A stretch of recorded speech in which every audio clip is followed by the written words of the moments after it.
Hello, we're continuing with cell biology and life science in a nutshell. We're learning about cell division and mitosis versus meiosis. So mitosis is for somatic or body cells doubling themselves in number. So one cell splitting in two. Meiosis is for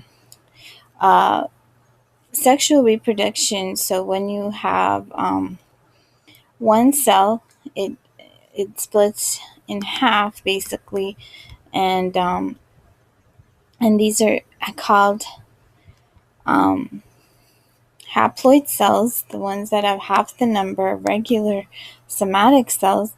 And these haploid cells, you have one from each parent that combine, and the genetic material goes through recombination, and two haploid cells form into one diploid cell of the zygote, or the newly formed organism, which then will have half plus half, so then a full set of genetic material, so diploid number of chromosomes. Excuse me. So, let's see. So you have one so you have two haploid cells from I keep saying cells, chromosomes, number of chromosomes from each parent's cell. So you have two sets of haploid making up one diploid offspring cell. And once you have that done through meiosis, all you have left to do is just mitosis, which is going through regular cell division in order to double the number of cells, etc., and multiply the cells, the somatic cells of the body. So this is the cell cycle. The mitotic cell cycle is initiated by the cell. Certain growth factors or signals indicating that new cells are needed to be produced. So the somatic cells of body replicate by mitosis. Examples of somatic cells include fat cells, blood cells, skin cells, any body cells, essentially, that is not a sex cell. And mitosis is necessary for replacing of, for development, as well as for replacing damaged or dead cells. So meiosis is only for gametes or sex cells, that organisms that reproduce sexually have these gametes. Gametes are produced in the male and parents organisms, gonads, or the part of the body that produces these special gamete sex cells. They contain half the number of chromosomes as original body or somatic cells.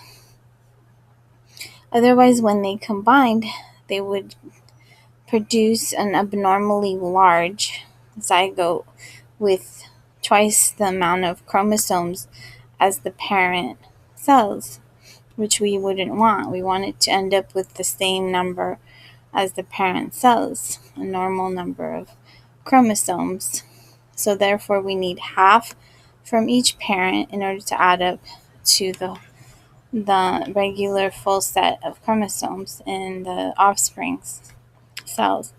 So new gene combinations are introduced in a population through the genetic recombination occurring during meiosis.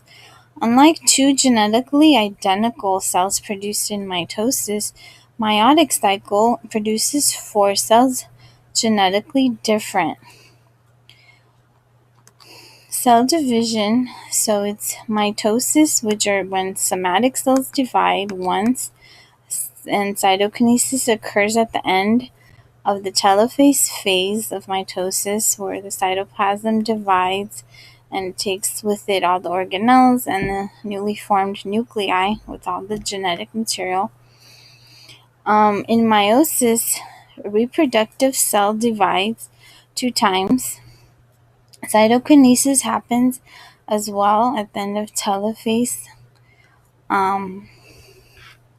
So in comparison of the two cell division types, in mitosis, 2 daughter cells are produced. Each cell is diploid, containing the same number of chromosomes as the parent cell. Meiosis, 4 daughter cells are produced, each cell being haploid, containing 1/2 the number of chromosomes as the original cell or chromosomes. Okay, and then genetic composition. The resulting daughter cells in mitosis are genetic clones or are identical. There's no recombination or crossing over of genes. While in meiosis, the resulting daughter cells contain different combinations of genes. Genetic recombination occurs as a result of the random segregation of homologous chromosomes into different cells, and by the process of crossing over or the transfer of genes between homologous chromosomes. Length of the prophase stage, which is the next to last step of cell division. In mitosis, during the first mitotic stage, prophase is the beginning of cell division. Chromatin condenses in mitosis into discrete chromosomes. The nuclear envelope breaks down. The spindle fibers form at opposite poles of the cell, and it says there's a cell is spending less time in prophase in mitosis than in meiosis. Meiosis prophase 1 consists of 5 stages, lasts longer than prophase in mitosis.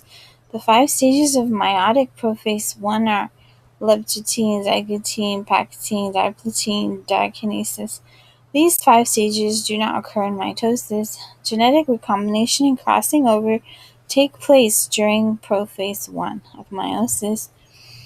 And then the last points, in tetrad formation in meiosis, you don't have this occurring, but in meiosis, in prophase 1, pairs of homologous chromosomes line up closely together, forming what is called a tetrad, which is 4.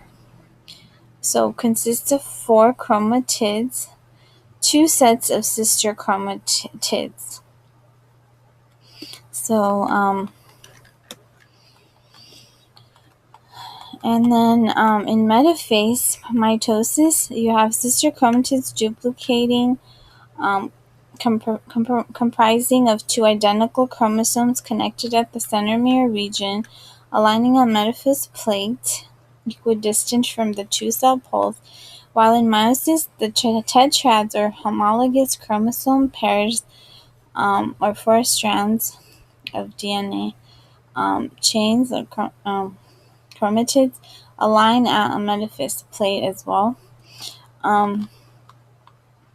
So it's just the difference is the number of chromatids you have. Chromosome separation in mitosis during anaphase, which is actually the next to last step, sister chromatids separate and begin migrating centromere first toward opposite poles of the cell. The sister chromatids are known as daughter chromosomes and are considered a full set of chromosomes.